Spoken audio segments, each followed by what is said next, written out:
wearing a t-shirt that says never made. I believe him. All right, guys, we got one of the most exciting flyweights in the UFC. Tough 30 winner, Juliana Killer Miller. Juliana, how's life? It's good, thank you. I'm about getting back to training, so I'm excited. You've had a fun summer, right? Traveling. Yeah, healing, a little traveling, and then hard work. So I'm ready to get it. Nice, nice. You catch the card over the weekend? Yes, it was amazing. Who are you cheering for? Dustin or Max? Oh my gosh, I love them both, so I was watching with my eyes closed. But I will say, Max had probably one of the coldest lines in history when he said, "You took my O from me, and I'm taking your retirement." I was like, "Oh." But it's true, like for with rematches and stuff, imagine what he sacrificed when he went through that. So I was just like, I love both fighters so much, so I was like, may the best man win.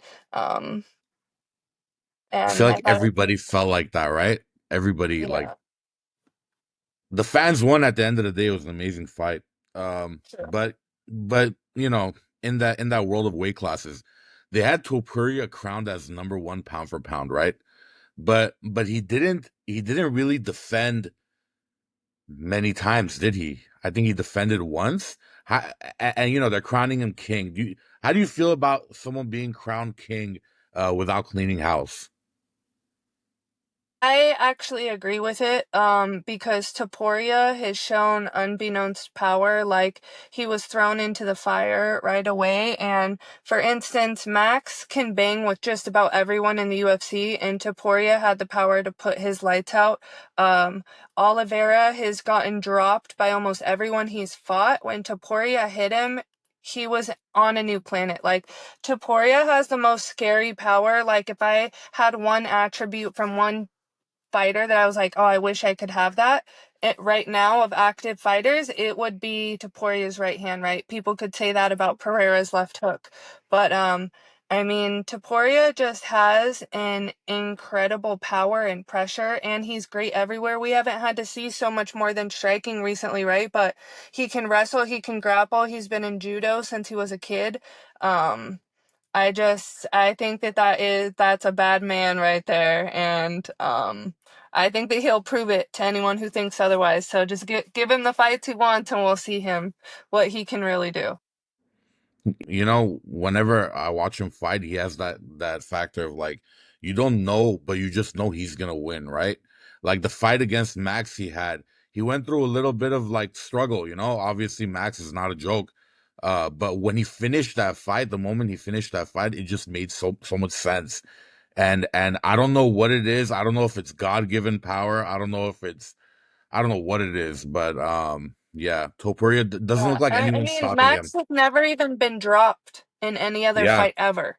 yeah. Never been dropped, and so it's like it's not like he got hit too much and lost his chin. Like, Max is an amazing fighter, and he fought perfectly, and he, like you said, he put him in danger, but Topuria finds a way. And um I would like to see somebody so good at striking that he has to use his wrestling and jiu-jitsu, right? Because I think he probably has some of the craziest scrambles we haven't even seen yet. So Yeah, yeah. We haven't seen it yet, and I'm interested to see it. What do you think about the Islam matchup? uh, less of an opinion. So Juliana, going back to you, right? You're often smiling. You have a very nice smile. Your energy is great. Whenever you're going into the fight, right? Do you find you have to flip a switch, or is it just you the whole time? I mean, that's what we go through as fighters, right? Like, um everything's different at different point in your life. When I first started fighting, I was at a point in my life where I didn't give a fuck about nothing, and I was like, I want to hit this person and not end up in trouble over it. So I feel like it brought out just a very mean side of a fighter. Since then, I have had so much respect for the sport. I love training. I love what I do. I'm learning and growing as a human, and it's it's almost hard for me to be like, fuck yeah, I'm gonna kill this person. Like, I felt like I've been a little less mean, right? And then I went through adversity. I lost 2 fights. I had 2 surgeries, and people say it won't, but your confidence is like, do I belong here? And I'm building myself back up, and one thing that I'm working on is releasing that part of you that's like, you know what, just hit the fuck it button and just do some crazy shit. 'Cause that's how I used to fight like that. Like, fuck it, I just throw 20 punches or something spinning, and I'm finding a level of like how to fight intelligently while being able to press the fuck it button.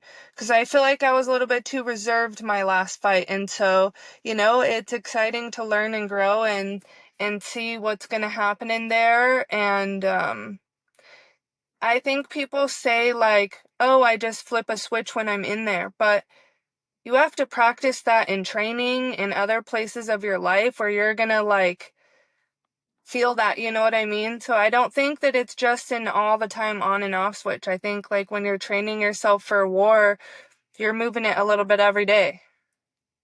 Yep. Yep. Yeah, that makes a lot of sense. I was watching Tough. I watched the whole season. Your performances were really entertaining. What's the hardest internal battle you fought that fans never saw during that show? Two things. One, when I left, I guess fans kind of saw this, but when I left, my grandma had fallen and broken her hip, and they basically said, we need to do surgery on her, but she's getting up there. We don't know putting her under. Like, it was just kind of scary, and I left during that. So, um, I wanted to be able to like be there with her, and thankfully she lived a few more years. So, I'm really glad that she's like, just go and do it. But I was just like, I hope she knows I love her. Like, you can't call to see what's going on. You don't know what happened. You have no connection to home. So I didn't know for 5 weeks, like, is she okay? And yeah, so it ended up being a blessing. My second battle was I didn't want to fight anymore. I was 2-1, and my last loss was to Claire. People that watch do know that, but I basically was like, I don't think I'm good at fighting, and I'm just like, I don't want to fight anymore. I went and did about 10 jiu-jitsu tournaments in a row. No MMA training, no boxing training, just jits. I did tons of competitions. I competed for Submission Underground, Combat Jiu-Jitsu World. I went and faced some tough chicks, and I just enjoyed it. In jiu-jitsu, I'm like, not getting kneed in the face. I'm not like, I get to go grapple. Like, I'm like, it's nice. It's like a little bit more, it was a little more fun for me, you know? And I actually said no at the beginning of Ultimate Fighter, and then one of the producers like convinced me, and I'm like, okay, well, if I'm not gonna do this anymore, let me just fuck it. Like, let me just send it, right? And so that's what I did, and I learned through Tough. I'm like, I think that I do belong here.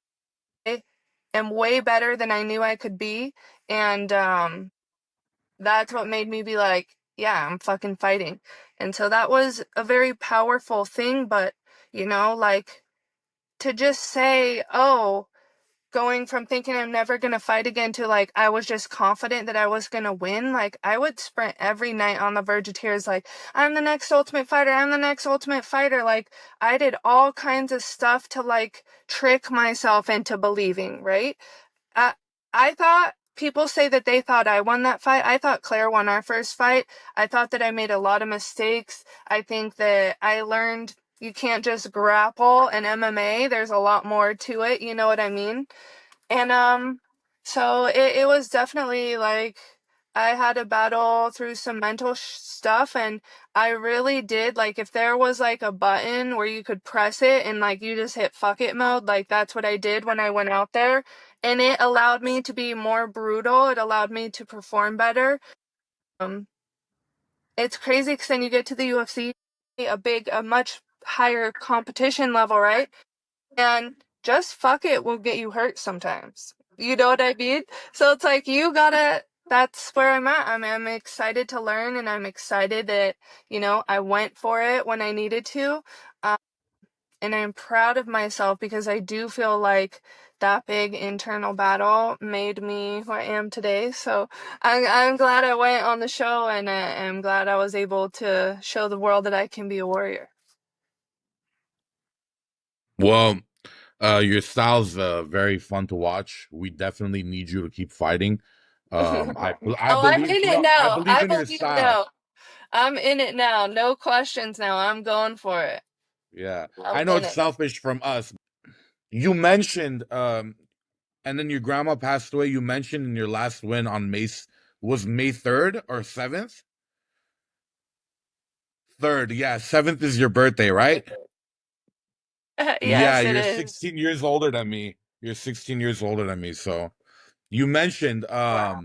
after your win, you know, this is for my grandma, you know, so that was really good to watch, and I'm sure that felt really good. Yeah, one second though. I'm 16 years older than you. 16 days older than me. Oh, 16 days. I was like, what? 16 days. Oh my God. That's awesome. So you're Taurus too. No, Gemini. Gemini. Wow. Okay. Gemini, Well, that's yeah. awesome. We get a bad rap, Um, but but yeah, so I going into that fight, my grandma, so I hadn't fought in 2 years basically. When I would go visit her, she's like, "Are you sure you want to fight? You know, you're always injured." And she saw me all wrapped up in surgery, and she's like, "Are you sure you want to do this? Like, do you love it?" And I would literally like hold her hand, and I'd be like, "I'm gonna show you that I love this. I'm gonna show you I have fun, and I'm gonna win my fight for you." And she'd be like, "You will." You know, and so when she passed, it felt like a lot more like whoever loves you, right? So if I hadn't won, of course she would still love me. But the fact she wasn't here made it a bigger deal and a lot more pressure. Like I wanted to give her that send off, and I think it made me a little more mellow because more than I just wanted the win. I just wanted the win. I just wanted to ensure I win. I didn't want to be in some, point in the middle and maybe knock her out, maybe get knocked out. Like, I didn't want a risk of an L and feeling like I let her down. And so I think like I'm so grateful that I won for her, but that's something I won't promise to someone in the future, especially when they're not here to see it come to fruition. So I feel like my promises now will be like I'm gonna have a spectacular performance, um, but I think that I'll be able to come out there uh, with a lot more spirit this time and a lot less fear. I can really just scrap and have fun doing it. yeah, we're excited for that. Amanda and Kayla, they're gonna fight. Who's gonna win that fight? I think Amanda will, and I also am hoping I heard something that Dana might make it at 145, which I love that. Both girls are champions in any way. Like, why would they both need to suffer?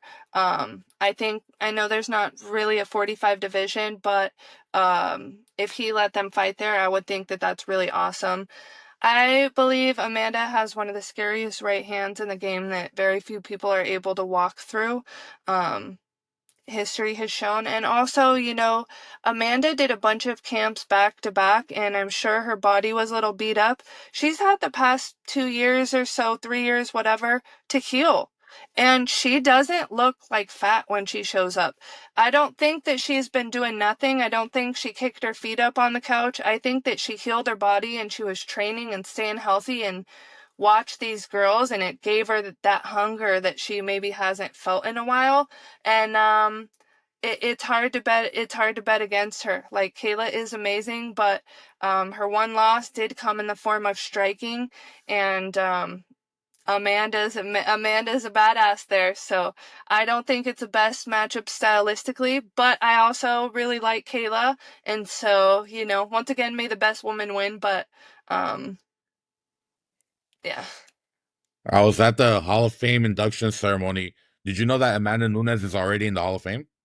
Yes, of course. That's crazy to me. So moving on to a more controversial topic. Um, so UFC fighters are always getting tested. They're always in the testing pool. But what percentage of UFC fighters do you think are on PEDs and went undetected? You know, I love that they test us because listen, you're agreeing to not cheat, right? In jiu-jitsu, a lot of people use those, and I almost can't blame them because they're not signing a contract saying I won't enhance my body. You know what I mean? So I'm really against it. Yeah. I love that we get tested all the time, and there are some people who are just freaks. Like there are actual freaks out there who don't lift all the time and they're fucking jacked. So I I don't feel like there's that many people in there cheating. I think that it's less common than people think, but I also just choose to believe in the will of most fighters just want to work on their body.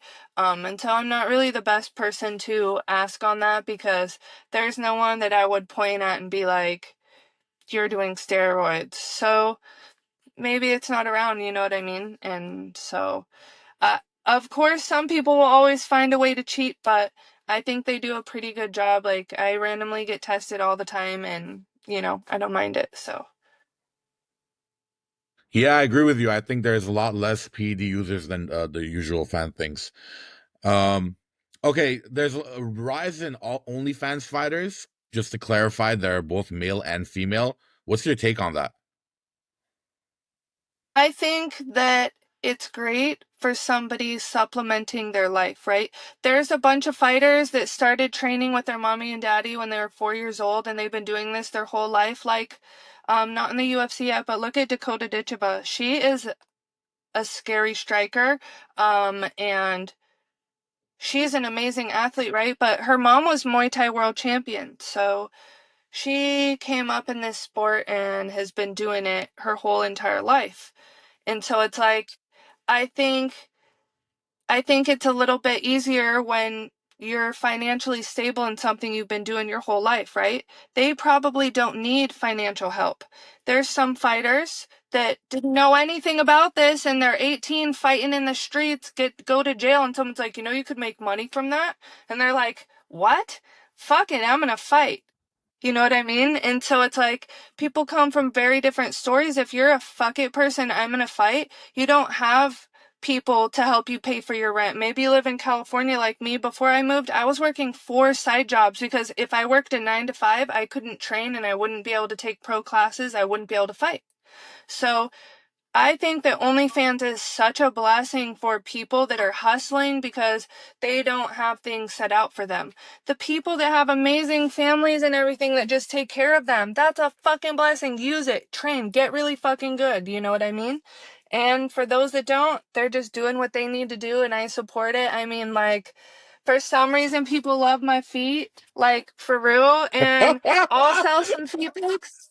I'm serious. I appreciate these people. Whoever they are, they love seeing my feet, and it's paid for my mortgage before. It has paid for, healing. It's paid for being able to go down to stem cells. Like, there's so much random stuff that's like, man, after Ultimate Fighter, I committed to fighting. Even when I lost, like, I was training hard every day. I wasn't the best that day. Maybe it was injury. Who knows? I wasn't the best that day, but, I think that people will do what they need to do to make money, and I'm just for hustlers. If you're an up and comer and you're doing interviews, I want to do an interview with you. If you're an up and comer fighter, and for instance, there's a girl on Instagram, I don't know how we connected, Bella Rios. Her parents often do these fundraisers to be able to pay to take her to these tournaments. She just won the kids IKF world title. She's like 8, chasing her dreams. Like, what? Like, that is so cool to me. And so, um, whatever dream someone's chasing and whatever means they want to do to get it, I'm fucking here for it and I support it because it's not easy to go out of your comfort zone and just chase something that you may or may not fail, right? Or maybe you fail 20 times before you succeed. Trying to make it is always an experience of tripping and falling on your face time and time again. So, I love the hustle, and I'm always gonna be supporting it. That was a great take. I never looked at it that way. You're right. Rhonda's mom, gold medalist in judo. You know, Yeah, those people have a different advantage. I'm dude, not saying that they didn't work for Aaron it. Of course, they worked Blanchfield. for it. Aaron Blanchfield is so amazing and incredible. Fatima Klein, they're both they're both getting up there. They're really, really good. They've been training their whole life through Silver Fox BJJ. Like, there's a reason that they are so amazing, and it's going to take maybe someone unhinged to beat that level of experience. You know what I mean?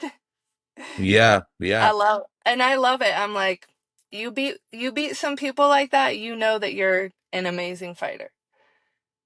What's next for you? Is there someone you want to call out? You have something planned? There are two names I want to call out. However, apologies, I'm not going to do that today. I'm saving it for when the time is right.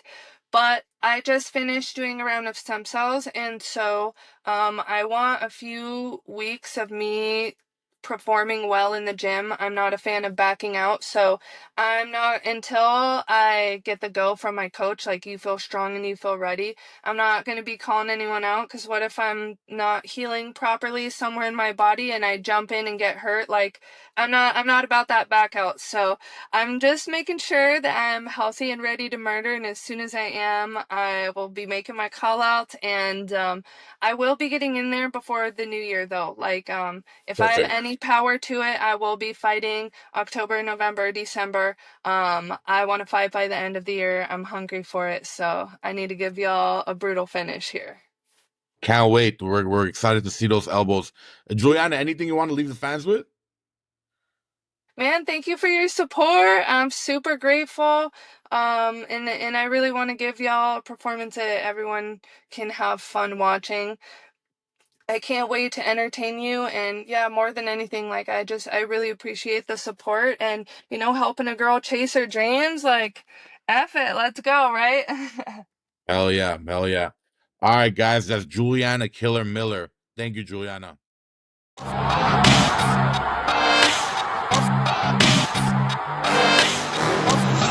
Wearing a t-shirt that says never made